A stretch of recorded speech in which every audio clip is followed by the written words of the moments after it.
Hello, welcome to the latest episode of our comics podcast.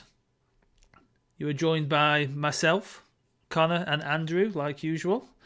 We are talking about news that is relatively fresh to us, but could be pretty old by the time you guys finally hear it. But it's an interesting topic nonetheless. Today we are going to be discussing Diamond Comics, and have it probably upcoming death. Yeah. I don't see any. I honestly don't see it ending any other way but the end of Diamond. It's I think this is something that the two of you are probably going to know a bit more about than me. Well, let's start with, what do you know about Diamond? I know they distribute comics, and I know they're not distributing DC anymore. What do you know about Diamond's reputation as a comic distributor? Well, this is interesting because one of my close friends is a comic shop owner and of a chain in the south called Close Encounters, and his relationship with Diamond has always been very positive and very kind of things arriving on time and all this, that, and the other. Doesn't have a bad word to say against them. Worth noting that will be Diamond UK, which is a separate Diamond branch. UK, yeah. But I've heard that their reputation on the streets is not what it could be. My local comic shop, when I used to visit it, regularly got shorted stock, so it could be sent to Forbidden Planet instead. Sounds about right, to be honest. Yeah. Diamond. Problem is, Diamond has had a monopoly on the industry since the 80s. Late 90s, I think. Yeah. You had the distributor wars in the early 90s. Yeah, true. They've had the monopoly for a long time, and they've not felt the need to be remotely competitive. They've had no need to, because any comic that you see in a comic store, minus a very, very small percentage of extremely independent stuff that comic shops will just stock for local reasons, usually came from Diamond. It's almost always just from Diamond. You've muted yourself, Andrew. Sorry, guys. Yeah. And it's been that way for I say what, 20 years, 25 years? It has, at least Diamond UK has allowed American comics to hit the UK and Europe relatively easily, however. Yeah, before that, comic stores had to order them from Diamond US, but they had to pay the extra shipping charges, and it was quite expensive. Used to get comics later over here because they had to get here.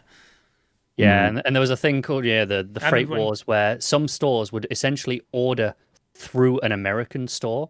So when the American stores, if New Comic Book Day is a Wednesday, they tend to get delivered to stores on a Tuesday.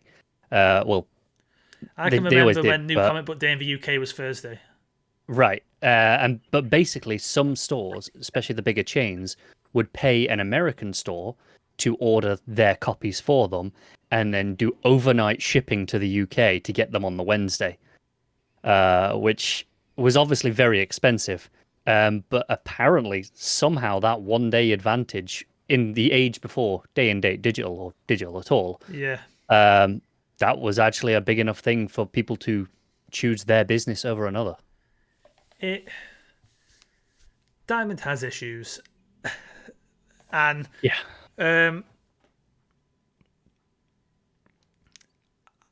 I probably won't shed a tear for Diamond. No, they've like you say, every comic store will have stories of terrible packaging because they don't put them in any sort of protective casing. It's just in a box, in they go. Sometimes you'll get an entire box of comics are damaged, and tough shit. What can you do about it? But you will be missing boxes on a regular basis. Every store has these stories. We've not actually said what the news is, and that is that Marvel are switching from Diamond to Penguin Random House for delivery of their single issues, not their graphic novels and trades, which is an important distinction. There are interesting reasons for that, actually. Do they have Simon & Schuster for graphic novels and trades? They do. Do you know the reason they didn't switch to Penguin Random House? Why? Because DC are already with Penguin Random House for their trades, and Penguin actually have a condition with DC in their contract agreement that they cannot offer the same clauses, the same rates and offers to DC's competitors. So So Marvel they have to wouldn't- offer a substantially worse deal to Marvel Yeah. to be legally allowed to do it. So it's not worth it for them. Mm. So what will be? So we all know that DC left Diamond last year. Yep. Or we might not all know that, but DC did leave Diamond last year. They set up at the time 2 companies. Yes, One, with comic shops, weirdly. yeah, one was through Midtown. Yeah. And there was another one that I can't Midtown remember. Comics. Yeah. Yeah. So they were using Midtown Comics as a distributor, and then the other one, Luna Comics or Luna Distributors, or whatever that was set up Well, there's through. been rumours that they're also considering Penguin Random House. Yeah, but at the minute because they consolidated those 2 down to Yeah. just Luna at the end of last year, I believe it was, give or take. Now, where this becomes very interesting is, well, Marvel and DC is 95% of Diamond's business. I believe I Give or saw take, that yeah. number doing the rounds. How accurate it is, but it's in that ballpark, I would say. I mean, I would have personally guessed at least 90%. Yeah. Which means without that business, can Diamond fundamentally survive? Now, Diamond can still distribute Marvel They can act comics. as a wholesaler. Yeah, so comic book shops can still buy Marvel comics from Diamond. Yes, but Diamond have to buy them from Penguin Yes. in those scenarios. So Whether Diamond wants to do that is I suspect Diamond will, because they have can, to. yeah, Bluntly. basically. Yeah. It's whether or not comic stores will want to, because there are advantages for them changing to Penguin, which Yeah. I'm sure we'll get to in a minute. But I mean, from their perspective, the advantage of sticking with Diamond is, it's all still through their account. They can order everything through Diamond. Now, But because they're already not ordering for DC, maybe it's not as big a deal as this would have been a year ago for comic stores. now it becomes a case of how long till other companies, like when Image goes, if Image does go. We've seen a handful of smaller companies Yeah. go to Luna with DC. I want to say Vault was one. Yeah. And there was a couple of other small ones on that sort of level that shifted to Luna instead of Diamond. And what becomes very interesting is if the comic shops that are willing to evolve, it becomes significantly easier to rebrand yourself as a comic shop / indie bookstore, because one of your major distributors now also distributes books. Yeah. Yeah, once you've got that account set up, Yeah. I mean, why not? Which, Close Encounters distributes books as well now, and Blu-rays and the rest of it. Yeah. They're not just I comics think anymore. the age of a dedicated comic store, or at least comics and nothing else other than toys, because let's be fair, all comic stores usually sell toys, but again, they usually get them through Diamond. Yeah, that's it. Like my store, OK Comics, is a very rare exception to this, where it is literally just comics. I imagine they can order statues and toys, whatever else that Diamond sells, if you ask them. I never have, because I've never wanted to. But I mean, I imagine they could order one through Diamond because they've got that account set up. But No your problem. comic shops that are already in the market of not being completely focused on the big two. Yeah, OK Comics, your Goshes, your Traveling Mans, they are all of a sudden in an interesting position where, and again, I'm not running these businesses, so full blank, this is pure speculation. Yeah. But if you're willing to shift what you stock and what you sell, potentially you just opened up a whole new market. Also, on the other end of the spectrum, comics could be wider available again. There's the notion of, in theory, there's enough in the UK, for example. It's not going to be difficult if we wanted to experiment with it for Waterstones to stock monthly Marvel periodicals on the shelf. Not at all. Although I do wonder, on the UK specifically, is it through don't Penguin know Random yet. House over here? Okay. I don't think it's 100% certain yet, but I'd imagine Marvel wants it to be. Right, But because obviously when DC did their break, yeah, it there was stayed a Diamond. whole load of confusion for Yeah. about 3 weeks when no one knew what was happening. And And then it was like, all right, well, we'll stay using Diamond UK, I guess, because yeah, comic stores had no other options. I think if DC moved to a book publisher like Marvel have and away from Lunar, and if Penguin Random House became the dominant comic distributor, I would imagine things would change. Until then, I imagine Diamond UK I think, probably has a better chance of surviving than Diamond. yeah, I think the key distinction between these two is that Penguin Random House has distribution centers in the UK already. It has that infrastructure in place that comic stores can just order from that if they want to. It's not going to be a big deal for them. Whereas Luna, on the other hand, has nothing internationally. It has nothing over here. It would have to be set up from scratch, and that's a big undertaking. Like Waterstones already has a heavy dabble into the geek market in the fact that outside of dedicated stores, Waterstones are actually probably the best place to buy Magic cards, Pokemon cards, and board games from if you haven't got a board game shop. A traveling man, ideally, because that does all of those things. Yes, if you haven't got, or going to Manchester as well, Fanboy Free or a dedicated game shop. Obviously, lots of towns have a Games Workshop, but they only sell Warhammer. Yeah, and I believe kind of Barnes and Noble is very similar in the States, right? Yeah. So, like, I always find it fascinating, like going to different Waterstones based on how much of this stuff they stock. Because I'm gonna guess it gives you a very big hint of how many buyers of that kind of thing are in that location. Absolutely. Like weirdly, the Waterstones in the Arndale Centre in Manchester doesn't have much. They have a few board games. Well, they've got the Piccadilly Street shop, haven't they? They have, yes. Which I'm not sure what their board game. I haven't been in that one in a while, but it's got 4 or 5 floors, so I'm sure they'll have them in there somewhere. my Waterstones has a larger range of trading cards and board games than the Arndale Centre does, and I have a feeling how much of that stuff they order in Waterstones is to managers' discretion on whether they think they can. I can't speak for Waterstones specifically, but in a lot of chain stores on most industries, it's all automated now. Yeah. So based off of how much they sell, the system will go, okay, well, you need this much stock, and we predict this many sales. Waterstones tries to big up the notion that they're booksellers, and that there is the personal touch at hand, which is why you get the little personal recommendation, handwritten notes from alleged staff that I don't know how much is true. Brink of bankruptcy really is they ran each shop as a kind of local individual bookstore rather than mandating, every shop's got to have a copy of this out the window. Each manager's been given their own free reign to they can put what they want on the tables and as chains go.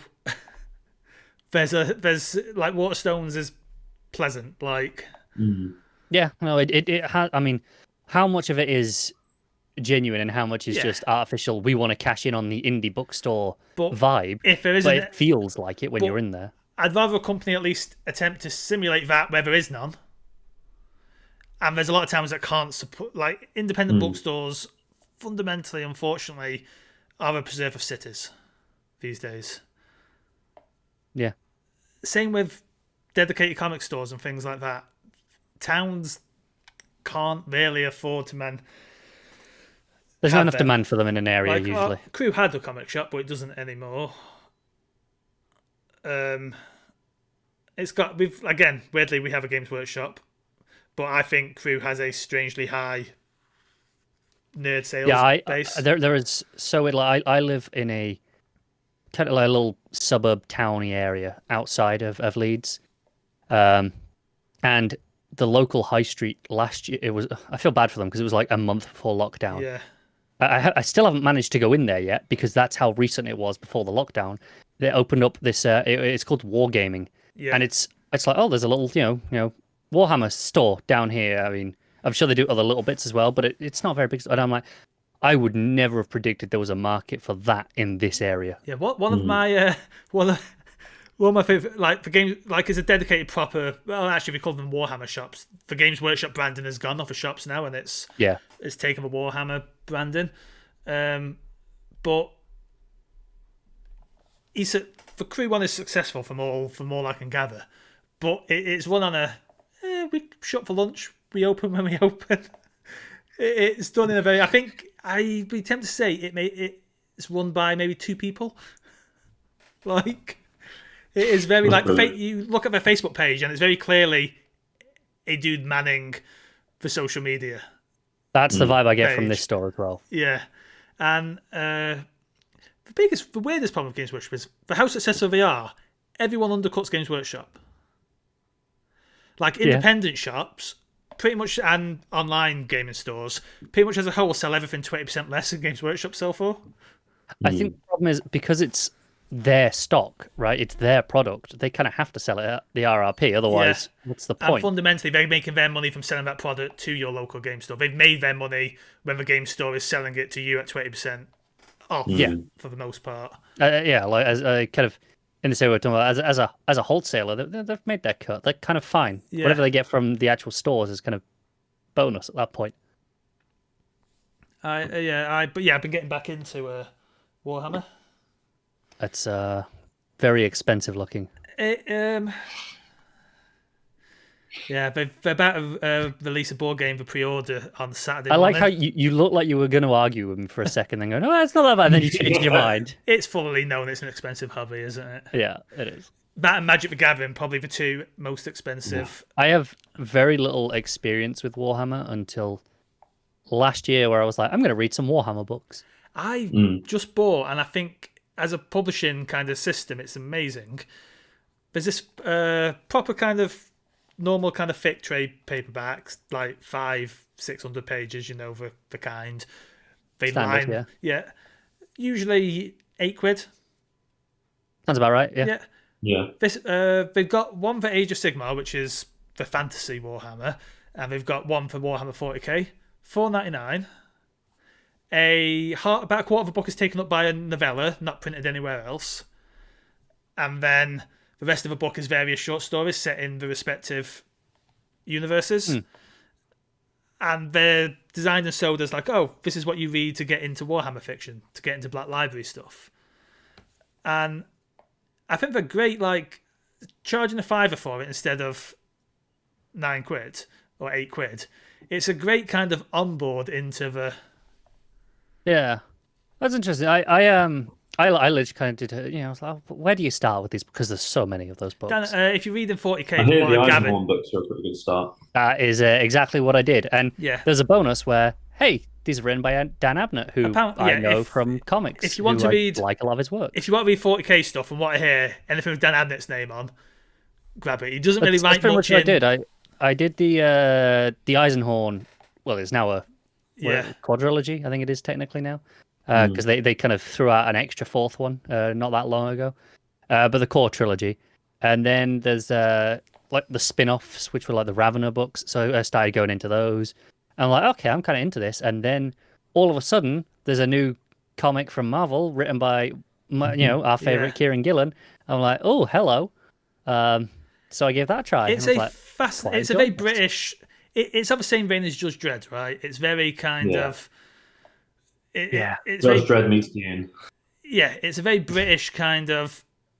What's the worst future we could possibly imagine here? And let's, because I remember when I was got into Warhammer as a kid, and back then it was 40k, and obviously, I'm a kid. I was drawn to Space Marines, right?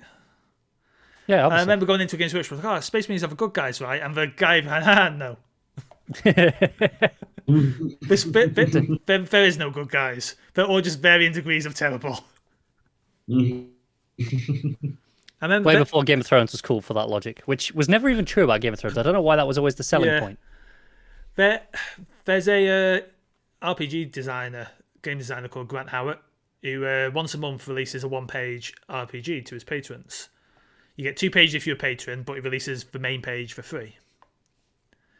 And he did one a bit ago called Nice Marines, where you play a bunch of Space Marines, basically. And the idea is that you've just liberated the planet, but like the Imperials who are coming to, run the place are running behind. So you, as the perfect designed being for war, have to try and run this planet during, like, what amounts to a peacetime. And your stats are all based on like how well you like. Okay, can you help them without accidentally destroying a building? And because Space Marines are big. Yeah. Yeah. I recently got a bunch of Warhammer Steam games as well, and I remember how good the Space Marine game from the PS3 era was. I do think that those games are the main reason it has international popularity. Space Marine games. Yeah, and the other ones that followed. There's a lot of co-op ones recently, isn't there? Games help, I think. I mean, weirdly, the models are popular world round, and the markups in other countries. Yes, but I think okay. So the models are obviously popular, and they Yeah. obviously have their audience, but they're inherently more niche. Yes. Whereas I think the games, Well, the Dawn of War games were very popular. Say, Total War's been doing Warhammer games in the fantasy world for a bit. Exactly, and it's those things that kind of led it to become I don't want to say household name, but enough that anyone in any sort of geek nerd world knows what it is. I imagine Black Library is fascinating as a publisher, like to look into, like because they've solely just been living for years. It's not like Star Wars where someone is publishing Star Wars books. Games Workshop are publishing their own and have done. Everything's been in-house. Independent publisher. Yeah, everything's been in-house forever with that company. Yeah, like I've been tempted to go when everything opens up and it's all safe to go to Warhammer World in Nottingham. All right. Which is basically just Games Workshop HQ. Fair enough.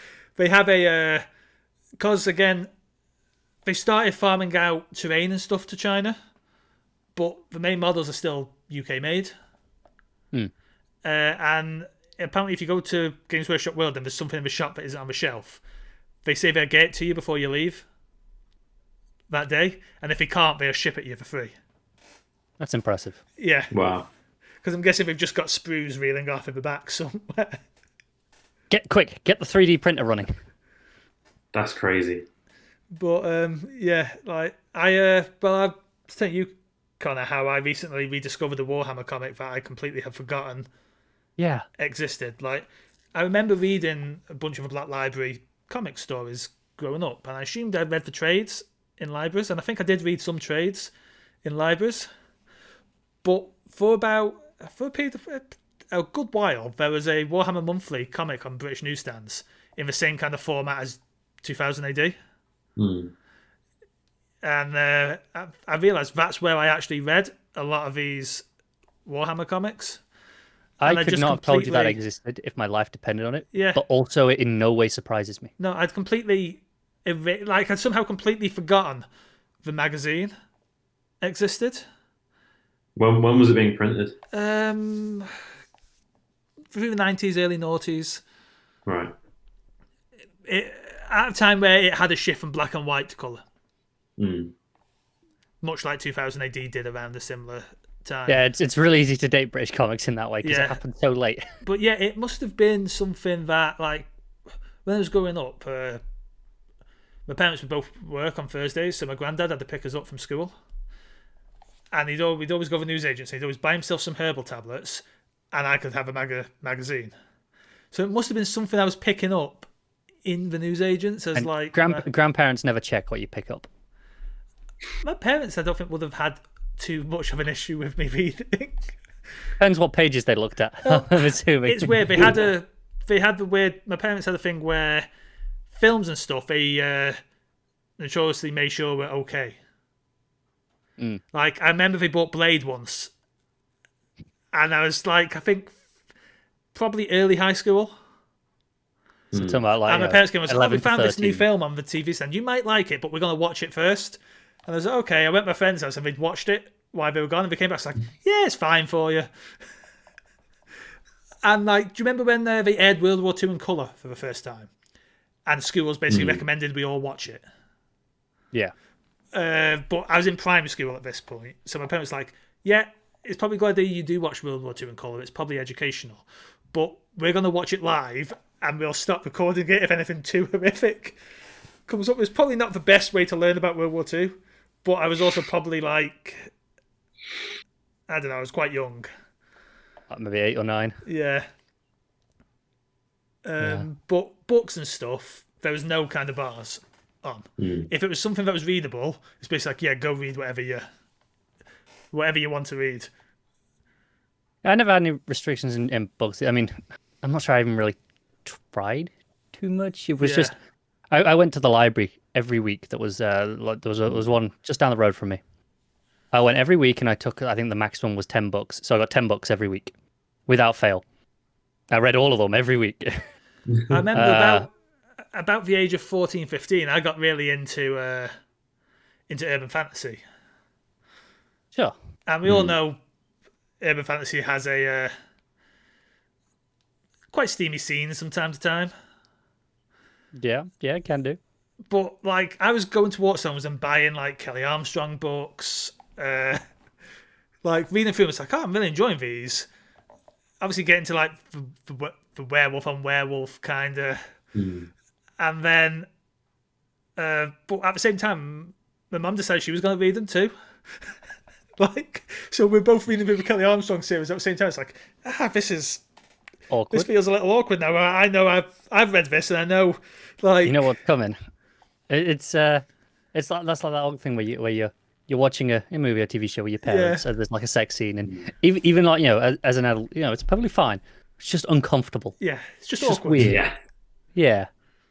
My first exposure to Game of Thrones was walking into the living room as my mum and dad were watching the Red Wedding, and being like, "Oh, okay," I mean, there are worse things in that show you could have walked in on them watching. Let's be honest. Yeah.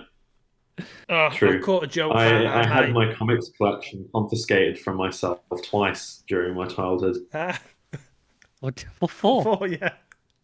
because I started reading like kind of darker comics probably a little bit too young. When in you say terms of dark approach. comics, So we're talking like Vertigo, Sandman stuff, Watchmen, Okay. and things like that. I think I started reading stuff like that about 12 or 13. And think I I was kind saying- of latched onto it as like, this is pretty adult. I really like this. But then it was followed by like a downswing in mental health. So my parents would be like, we need to take these away from you for like a couple months until you get your head right. And that happened twice. Maybe I'm like way too laid back, but because at like 12 or 13, it's like I'm gonna read Watchmen. I'm like, go for it. Yeah. Like if they want to, I'm not gonna go. You must read this, obviously. Yeah. But if they're like, they go, oh, I want to read it. I'm like, it's not that bad. If you think you can handle it. Yeah. That's the thing. I don't think I could handle it at the time. So I was like latching onto it because I was like, this is cool. This is edgy. This is whatever. The thing is, at that age, I don't know how much. I mean, individuals obviously can vary, but as a rule, how much it really goes in for something, with the actual point. Yeah. Well, this is the thing. Like, I read Watchmen at that age and was like obsessed with it, and then went and saw the film the night it opened in IMAX because I'd been waiting for it for ages. And the film disturbed me a lot more than the comics because all the violence that was subtext was just text in the film. And also treated as cool. Yeah, and I actually avoided anything to do with Watchmen for about 4 or 5 years afterwards because I was so kind of upset by the film. Not because I thought it was bad, I thought it was all right, but because of the violence of it. And I think I was probably about 15, 16 when the film came out. I think that film, while we're on it, is perfectly fine. I don't think it's a terrible movie. I think it's probably one of Zack Snyder's better movies. Definitely one of his better adaptations. What I found very interesting, how all the Snyder Bros, right? Oh, are we doing None this? of them seem to, we are touching on it for a second. None of them seem to care. He's got a brand new film about to hit Netflix. Does he? Mm. Yeah, he's got a big zombie film that's about to hit Netflix. None of them Another are like, one? He's doing zombies again? Yeah, he's back to zombies. It's called Army of the Dead. It does look pretty good, to be fair. It does actually. look okay. It's got Dave Bautista in, hasn't it? Yeah. It looks like everything probably I know- going to be the best film he's done in a while. From everything I know, the only film of his that is like seems to break his traditional mold and is pretty well regarded. Legends of Gahul. Yeah. The animated owls. I mean, I despise Sucker Punch. Oh, yeah, that is terrible. And I will not stand for this. There's going around, especially these last couple of weeks, as we're recording this, which is not too long after the release of his Justice League. I didn't hate it. We'll get to that in a minute. Yeah. But people are going, oh, if Sucker Punch was re-released now, it would be seen completely differently for the feminist movie that it is. I'm like, is it though? I mean, I believe it kind of was treated as one at the time, and then everyone saw it and was like, I believe I don't think he's a bad person. I believe his intention was good. I don't think he was like, oh, I'm going to be a shitty person and make a terrible film. I don't believe that at all. But I think, and this doesn't just fall down on this particular issue. I think this is a thing that Snyder has across a lot of his works and themes, is that he understands on a very surface level what he wants to do and say, but doesn't actually understand how to make a comment or a critique on that. So he's saying, it's a critique of feminism, it's meant to be, feminist, and it's a critique on how women are treated in movies. But really, all it does is, this is how women are treated in movies, and it doesn't actually rise above that to become you want feminist. a film that does something that does have stuff like that to say that was released at a similar time period. Jennifer's Body. Which I never saw at the time. Still haven't. But I know that it's very well regarded for those reasons. Yeah. It's good. Very good film. I think I was just sick of seeing Megan Fox everywhere at the time, to be honest. So we're gonna briefly talk about Snyder Cut. Yeah. I've already done a review on it. It's going up on my channel tomorrow, Saturday. I did watch it live on stream. It's been edited in 4:3 black and white. You dick. You pretentious dick. I've not done the editing. I hated it. Matt's done the editing. Yeah, but I bet it was your idea, wasn't it? No, it was his. I potentially did not want to actually even step into the fray, so to speak, but we just settled on. You should have just spent the whole review rolling back and forth on your chair, so you couldn't do it. It is significantly a better film than the theatrical cut. Yeah, I would agree that it's better. And I caught a bit of a theatrical cut on ITV over the weekend, and I was shocked at how different it is without being any different. It's weird. All of the plot, motivations, everything is the same. Yeah. But it tonally is very different. I will say it's a far more consistent movie. Like, undeniably, like, it is a movie with a vision. I just don't like that vision. Yeah, I never have any desire to see it again. However, I didn't have a terrible time when watching it. I was bored. I thought it was very dull. Yeah. I was less bored than I was with Wonder Woman 84. I had more fun with that movie. I think that's a worse movie, but I had more fun watching it. I think there's a great film in Wonder Woman 84. It just needed. There's a great Wishmaster film in that. But she's as a kind of Wonder Woman tribute to Richard Donner. That first 30 minutes is fantastic. Yeah, but even the whole film somewhere in there with a bit, because it's nearly 3 hours, isn't it? I think it's about 2.5. Yeah, it feels nearly 3.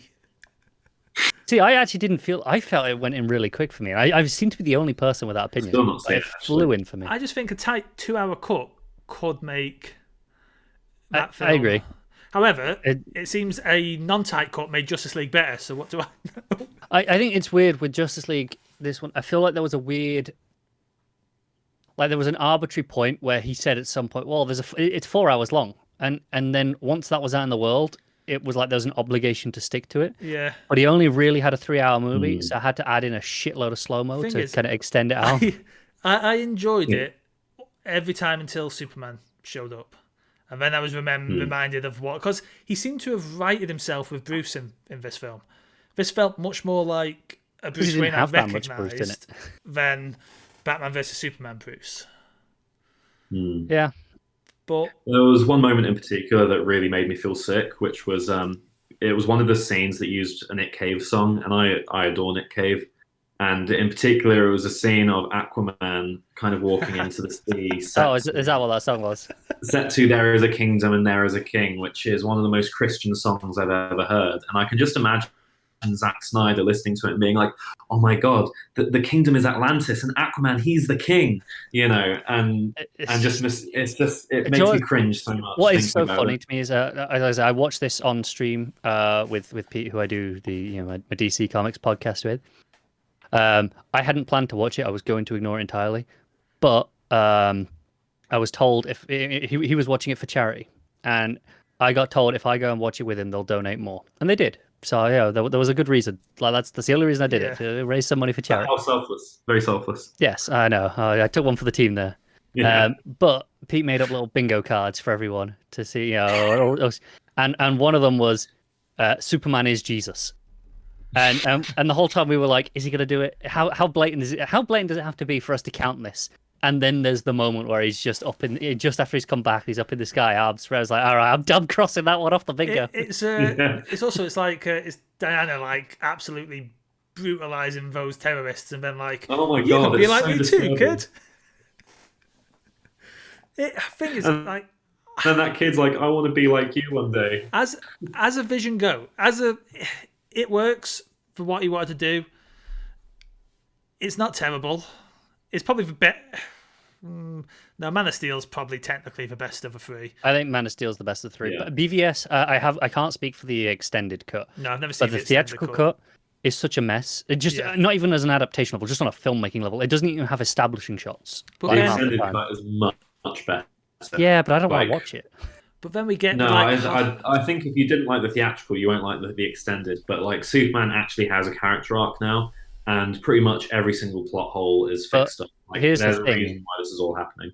Did it extend things, or did it remove a couple of bits too? Because I could have done with removing the piss jar. No, that's still there. I absolutely hated Lois Lane in Justice League, Yeah. She didn't do anything. but she didn't do anything in a very un-Lois way. Like, Yeah, no, that's what I mean. That's Yeah. what, she didn't do anything. That's not she Lois. spends the time moping moping in an apartment in a very un-Lois Lane and gets manner. it. Yeah. I did notice Also, like, 'cause can we just take a moment to talk about how fucking awful that cover of Hallelujah was at the end? Like that It's very was like a cat being strangled and then drowned, and then it somehow came back for more. seeing the slow motion fight between Flash and Superman, I thought that, and I know it's in the theatrical as well, but it played better here, I think. Yeah. Like, seeing how Barry is still faster, but Yeah. but Superman is fast enough that he can clock and pick up. Like, it, I think They played it more of like a horror moment in this one, which I don't think it was in the theatrical cut. I did think Flash going back in time at the end in the final act of the movie was like really cool. I really enjoyed that scene. There's a movie where there was like bits and scenes where I was like, yeah, I really appreciate that. I Flash really also liked has that. the worst scene of the movie, though. Yeah, but like Which is as a whole, his introduction to Iris. I actually kind of liked that How? It's terrible. because it's so stupid. It's just fun. Here's the thing. If that was a scene in the Wonder Woman movie, in Wonder Woman 84, I'd probably be on board with you where this is not a good movie, but I'm having fun. But that was so tonally out of place with this movie that I hated it more. It was, but it wasn't totally out of place with Ezra Miller's rendition of The Flash. And we're all agreed we're never getting the Flash film, right? That film's never happening. They keep telling us it's going to happen, but At this it point, feels it feels like one like long a April threat, Fool's doesn't joke. it? Like every time someone misbehaves, it's like, we'll release The Flash. I can't believe they announced Ezra Miller as the Flash the day that the Flash TV show aired I know. its first episode. did they? Yeah. Yeah. And that's in the middle of season 7 or 8 now? Yeah. Like, what? And things, the other problem is that whatever good faith I had for this film, the half-hour epilogue just destroys. Oh, The whole bit of the joke is like, who'd give you a reach around if it wasn't for me? The best Batman Joker interaction ever, remember, guys? And as anyone with half a brain could have predicted, caving into them would not please them. No, they review bombed Godzilla v Kong because Because it's restore the Snyderverse now. Also, not taking have you ever thought Snyder might not want to actually return?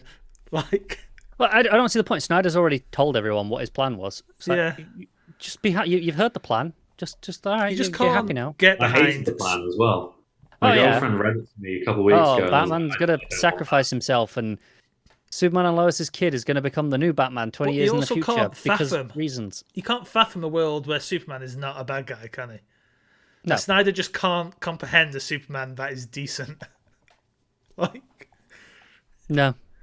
I feel bad for people like Henry Cavill, just for being completely wasted. bringing us back on a slight topic, Henry Cavill loves his Warhammer. I mean, the topic was Diamond originally, so I'm not sure that's, you know. But he does. He does. Okay. We're going back up the chain though, so it counts. And then we'll jump from Cavill loves his Warhammer to Cavill stars in The Witcher, which is a TV adaptation based on a series of books. Books are sold in bookshops where we might be able to buy comics soon. See, back on track. I mean, you could have gone with Dark Horse published Witcher comics, and Dark Horse comics are still, for the moment, published by Diamond. Yeah, that would have worked as well. Multiple paths. We just have to choose one. But yeah, back on topic, bookstores could very easily start stocking monthly comics. Yeah, which would be a huge paradigm shift Do you for the remember industry. Borders? Yeah. Yeah, they used to sell the odd monthly comic on their magazine shelves. Did they? And not like UK monthly comics, Like but American direct market. I think there's still technically nothing stopping them right now. No, it's just like not they could easy or set up a worth a Diamond hassle. account if they wanted to. yeah, I imagine it's not easy or worth a hassle for them to do so. Set up all these accounts, go through that, and how much of a market do they think they actually have for it? Yeah, but Whereas they've already got their account, they might go, well, do you know what? There's but this move isn't happening till October. What's a Marvel film? There's a Spider-Man film coming out sometime late this year, early next year, I'm sure. I don't see Waterstone starting to sell comics in terms of single issues, but I could see them doing things like, the Walmart specials that they did in the United States, DC. I could see Waterstone is doing something like that, maybe. It's possible, but like I say, if there's a Spider-Man movie coming out, maybe they'll say, well, we'll stock a few Spider-Man comics for a few months to see how it goes, we're talking and maybe in expand terms from there. of chains. An independent bookstore could start stocking a few monthly periodicals, and say everyone does. Say the industry shifts to Penguin Random House as the main distributor, like other publishers follow suit, and Penguin Random House becomes the main comic distributor. Like, say they move away from graphic novels and Brubaker and Phillips return to monthly periodicals for a while. And you're a shop that goes, hey, those Reckless graphic novels sold really well for us. Why not see what the next issue of Criminal does if we stocked the single issue of it? It's very possible, actually, especially as because I think right now, obviously, we're limited to just Marvel, which means they can order Marvel Universe stuff, Conan, Star Wars, Alien, Predator, but most of that lives in the same section of a bookstore. Yeah. Like your superhero stuff for your comics might be in their own section, but then the rest of that it tends to going to be fall under your sci-fi fantasy section. Yeah. Whereas if Image, for example, we'll just use Image as an example here, shift to Penguin as well, then okay, we can put crime comics in. Like I said with these Brubaker Phillips, we can put them over with the crime section of the books and spread them around the store, rather than having a dedicated comic section for the most part. And maybe that'll catch different audiences that wouldn't have gone, oh, I want to read comics and go to the comic section, but they're looking for a new crime thriller and they spot, like I say, an issue of Criminal. Maybe that has maybe it starts to grab a different market that way. Yeah, but it's not remotely the death knell of the industry. It is a potential to grow it in a way that hasn't been there as long as Diamond's had the monopoly on comics. I don't think we ever will have grew. The industry was always going to struggle to grow because Diamond was never going to. I think that's why it's been. I think DC have been especially good at this, but I think Marvel have been starting to get there. But having these books for the bookstore markets, that are aimed at younger audiences, that they can sell and get them involved and interested in comics at a younger age. From his mailing list, we know Brubaker and Phillips' experiment with OGNs has been extremely successful for them. Yes, they've been very open about that. Yeah. And Image have tried it with a few other things as well, and obviously I imagine that's by the choice of the creative teams on those books. And but I have to wonder how it would be for like, let's say they are the go-to de facto publisher of most comics, and either there is an easier way to publish them than just through, like right now, getting stuff through Diamond can be awkward. Yeah. But let's say your independent comic book makers, like we have on this very show, maybe they can talk to their local bookstore rather than just a comic store. Go, hey, any chance you can stock, a few copies of this, and you could order it through your actual systems, especially if you're talking to, we're talking about your Waterstones are often run kind of at their own discretion. Yeah, because my Waterstones has a whole shelving unit of local history, local folklore, all written by locals, and I think that's kind of a big thing. Like, I mean, my local Morrison's, the supermarket here's a section for local beer. Yeah. And it's just beers brewed in the area in general, and that's it. And it's like, right. I don't know how widespread that is in other Morrisons. I don't know, but I've been to 2 in my area that have these stands that are like, here's the local beers. I mean, hell, they have like, oh, you want local milk? They have, okay, here's from local farmers, eggs and stuff like that. So it is something that is a growing movement, not just in this industry, but across the board. So I do wonder if that opens up those possibilities to smaller creators to stock in potentially bigger stores. Yeah. Yeah. It's interesting. Ultimately, it's interesting. It's it's an interesting shift in the like you saw when the news hit, like everyone was like, "Whoa, this is big," and we don't know if it's good or bad, but it's big. It definitely is true. Yes. Yeah. I can remember Gillen's newsletter that hit last week was like, "Well, it was like an hour after it broke. That just happened, I suppose." Yeah. It's something where and again, I think most people are in agreement that this is terrible for Diamond. Yeah. As a corporation, but not necessarily terrible for the industry. And for anyone, I would fully recommend people go and subscribe to various comic creators' newsletters. They're fantastic and probably weirdly examples of the best writing on comics at the moment, which is a shame. There should be better writing coming from outside of the actual creators. It's not their job. Their job is to tell us the stories. We should be the ones writing about it, not us personally. And there is, let's say, there's good stuff out there as well, panel by panel, and Comics XF is a recent one that's pretty good. But for every one of those, you've got a million Bleeding Cools, CBRs, Newsaramas. Sakart's pretty good. Bleeding Cool touched on who? Sorry. Sakart. Yes, yeah. Bleeding Cool touched on one of our early topics today with an article. Did they? Yeah. I mean, I'm not surprised. They touch on everything. Digital comics and their how they cut off, how it's clearly, obviously, one page cut in 2. Oh. But, did it in the typical sensationalist manner. DC digital firsts, rarely digital seconds. They're a bit late on this, aren't they? We were talking about this ages ago. I mean, to be fair, the article's out before that episode will be out. Well, yes, but for the record, we recorded that episode weeks ago. Yeah. I think we recorded that the week that first Batman it second... did, yes. So when you are watching this episode, which you'll be watching weeks after that episode, this is a reminder that we did that first. Yeah, screw you, Rich. I think the only thing that I've read from one of those websites recently that was worth the read was Zazie Beetz and Robert Kirkman talking about her character that she plays in Invincible. Yeah, I need to watch Invincible. It's really good. It's really, really good. I've never read any Invincible. I was surprised it's 40 minutes an episode. Yeah, it's... Is it? It's animated, but they went for drama. For drama length.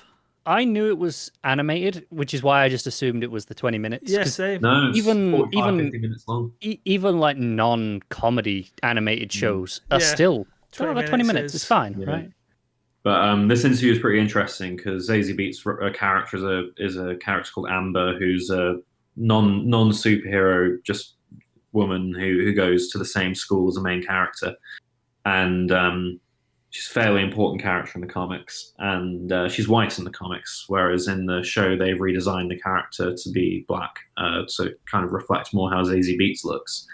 And Robert Kirkman did this Did they model it interview. after her at all, or just Somewhat. Like it doesn't exactly look like her, but it looks a lot more like her than the character did in the comic. And Robert Kirkman basically was like, we started writing this comic 20 years ago now, and I was a young white guy, and Ryan Otley and Corey Walker were two young white guys, and diversity wasn't something that anybody was thinking about at that point. But we have a chance now to increase the diversity of this story, and I think it's a great thing to reflect the world that's changing around us. Fair play to him there. I don't blame him for it in the first place. Don't get me wrong, I'm not saying he didn't contribute to the problem, but everyone did. I'm not singling out anyone, because that would be stupid. We'd be here all day. But it was the just same thing that's happening with... He was honest about that, He was honest. It was like he was part of the problem. It was like, what? I appreciate that. They're doing the same thing with Sandman on Netflix. Yeah. Where Gowans was just like, no, we've got a chance. We're updating this for one day. When we did it then, it was early 90s, and that was just no one really thought about it. But now we are making a conscious effort to think about it, and we're going to do some stuff differently. But what I've read the few interviews of Kirkman about the Invincible show, and I've been watching I watched his interview he did with Hector Navarro, and it seems like they're really taking this show as an example of like I told Invincible. I'm glad I told Invincible, but now I'm getting a chance to retell Invincible in a different format. That seems to be the approach that they're taking with Sandman as well, with the same ideology of, no, I told Sandman I wouldn't change it, and which is why the audio adaptations from Audible, obviously it's a little bit different. There's no color casting in that, but it is literally like a one-to-one direct adaptation. They are like, no, this is exactly just panel to screen, so to speak. Yeah. Whereas the TV show, we are going to update it and retell it and change things. Which I'm happy for, because like I wouldn't want the same thing spoon-fed to me all over again with no changes. There'd be no point in watching it, And that's what I'm enjoying about Invincible is it's probably 80-90% faithful to the comics, but it's changed. The changes that they make are really interesting, and most of it comes from the point of view of like exploring characters who like Mark's mum and Amber, who might not have got the focus that they would in the comics because they don't have powers and they're sort of secondary characters. I never got to the end of Invincible. I loved Invincible. It was probably my favorite superhero comic, but it started to get a little bit too gratuitous. Yeah, I've read probably the first 50 issues or so. I think I got further than that, but it got to a point where it felt like he'd lost track of whether he was telling a Walking Dead story or an Invincible story, like, because they're very clearly different different things, and it felt like they'd started to get jumbled, and Invincible started getting real kind of gratuitous with the violence and the gore, and it's like, I kind of signed up here for fundamentally what if Dick Grayson was Superman. And well,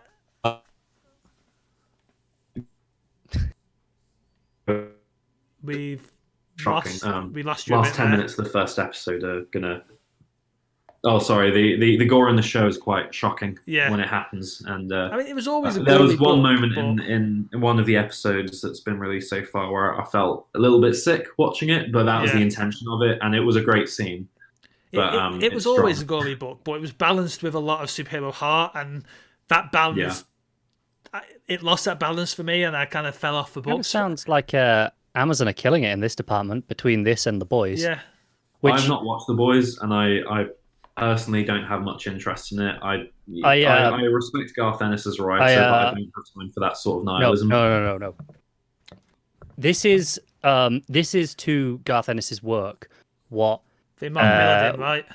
Yeah. What Vaughn does to Miller with like Kick-Ass. Oh, really? So you recommend it? This has got so much heart, like genuine heart. Yes, there is violence, but it's often cartoony almost. Like it's not. Well, I might give it a go. There is some real world horror in it. Don't get me wrong. That's kind of the point of the story. That's still there, but there's heart to it, and it surprised me so much because I watched those trailers before it came out. I was like, oh yeah, it's gonna be one of these. I'll watch an episode because I have to for a review and I'll check it out. Comic one bit, but what I've seen of a show I quite enjoyed. I need to go back and watch the whole thing. And it sounds, from what I've heard, is what you were just saying, that Invincible, they're kind of doing a similar. Not that didn't have heart to begin with, but playing up that aspect. You know, like you're saying, kind of being more aware of certain characters. I would recommend giving The Boys a try. Has Adam Eve shown up in any of the episodes so far? Yes, in the second episode. I love her and Mark's relationship in the comics. Oh, same. Gillian Jacobs from Community and is it Jacobs? Yeah, she plays Atom Eve, and she's fantastic. Gets the character and the voice right. Did anyone watch Jacobs' Marvel documentary? No, I didn't. It was a Marvel. What? Disney Plus put out that series of Marvel documentaries a bit ago. Vaguely, I haven't been following. One of them is Jacobs. Another one is Brie. Oh, okay. Yeah, they got different directors to do different documentaries. There's one that's on. Is it that 616? Yes, 616. Yeah. One of them is on Dan Slott and the Marvel Method, and how he's the last writer that writes in the Marvel Method, and it's play for laughs. It's obviously very tongue for cheek. Isn't he really? Is no one else doing that anymore? No, because it's awful on the artists.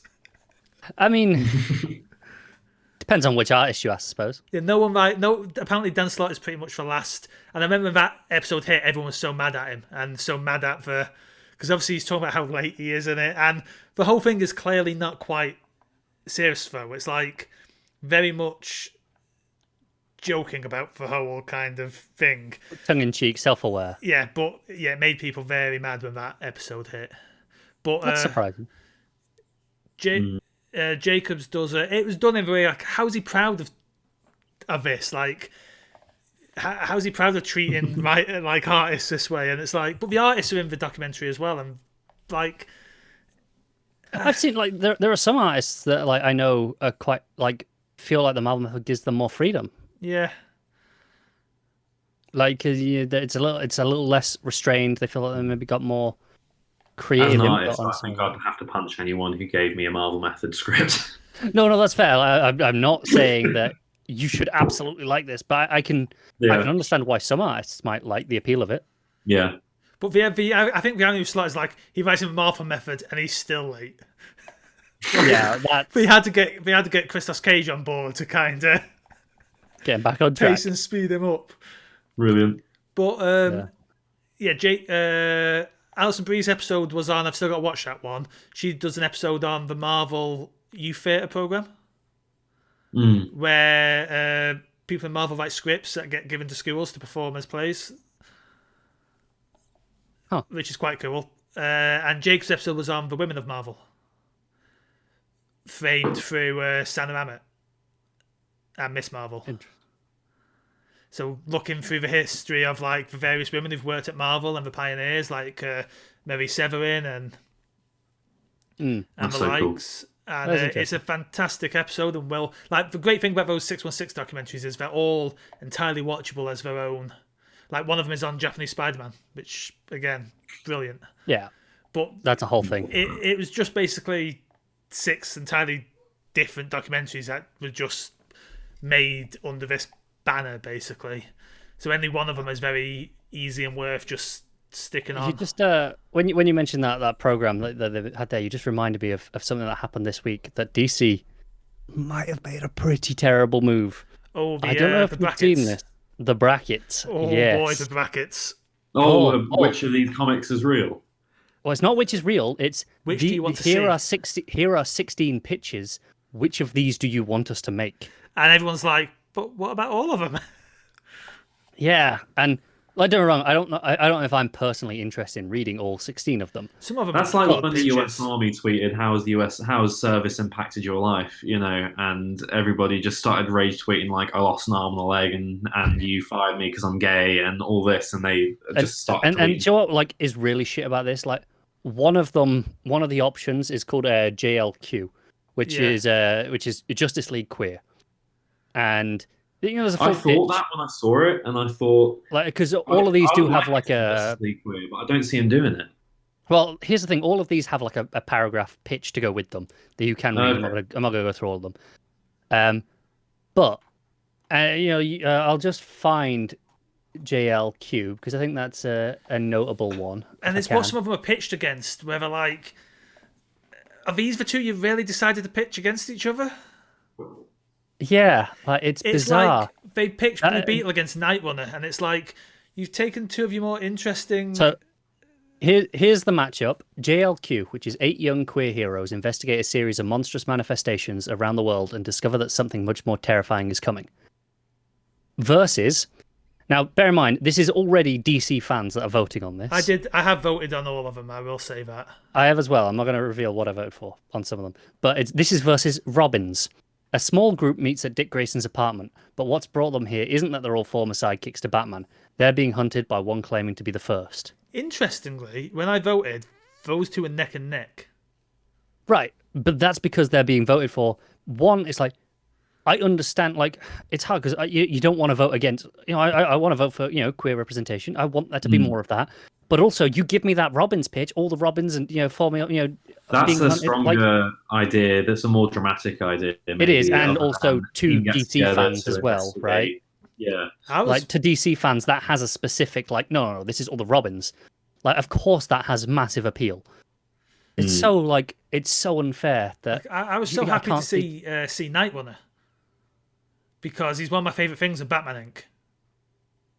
But he's pitched against Blue Beetle, and of course Blue Beetle's gonna win. Well, here's an interesting thing. Someone announced that Blue Beetle book earlier today.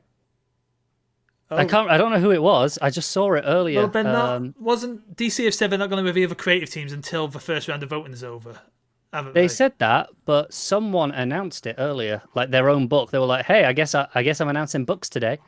And they announced like one Marvel book and one DC, but I honestly can't remember for the life of me who it was, and I feel really bad about that. The Jackson Lansing pair have got a book in those pictures, but they obviously haven't said which. Yeah, I'm not going to find this now, which is really annoying. But yeah, someone had it was a I didn't read that pitch, so I don't know if it lines up exactly, but it had Jaime, it had Ted Cord on there. It was like, no, and it was a Blue Beetle book, and this was the cover, and I was like, okay, great, I guess this is real. Because the pitch doesn't mention Ted Cord. The pitch is about Jamie Ray's graduation. Yes, but the last time we saw them, Blue Beetle, he was learning. You know what DC book I'd like to see? I'd like to see an anthology book done by the Hernandez brothers. That would be cool. Because they love DC superheroes, and I don't know why that hasn't happened yet. I think Jaime Hernandez says one of his most commissioned characters is always Wonder Woman. Well, DC are all for anthologies right now. That's the thing with this pitch series, though, right? Like they're probably all real and all going to happen, and this is the thing that no matter what happens at the end of it, they'll be like, "Surprise!" You get them, but it's just terrible marketing. Thing is, I can get why they think it's good marketing. I can picture the exact conversations that have led to it happening. Think of the interaction we're going to get, and I get that. But I don't think they saw the ill will of like, where all these creators put probably quite a bit of effort into their pitch, and you're just going to leave it up to a Twitter poll. I also can see how it could be conceived. Not even like, think of the numbers they're going to get looking at this stuff. I can even get because, and like with me, like they can't make them all. They haven't got. I mean, given how low their publishing line is right now, they probably could throw out 16 books over the next year and not worry about it. As much as I'd like the sound of the majority of these pitches, in the direct market, some of these aren't going to sell. I suspect some of them are graphic novels. I would hope some of them are, because they'd have a much better chance of... some of them are definitely at least minis, though. Which the direct market is getting better, but certainly when it comes to superheroes, it does not always respond well to, interesting things. DC are pretty good at throwing out minis still, even though from the moment they announce it, you're all of these sound like minis, not ongoings. For the most part, there's a couple that sound like they've got a lot, like Justice League Queer, for example. I think while that pitch itself is probably the first arc, you can easily keep that going. I'm intrigued by Steve Orlando's first Marvel book. His I'm gonna have to call it a day. Yeah, cool. We shall see you soon.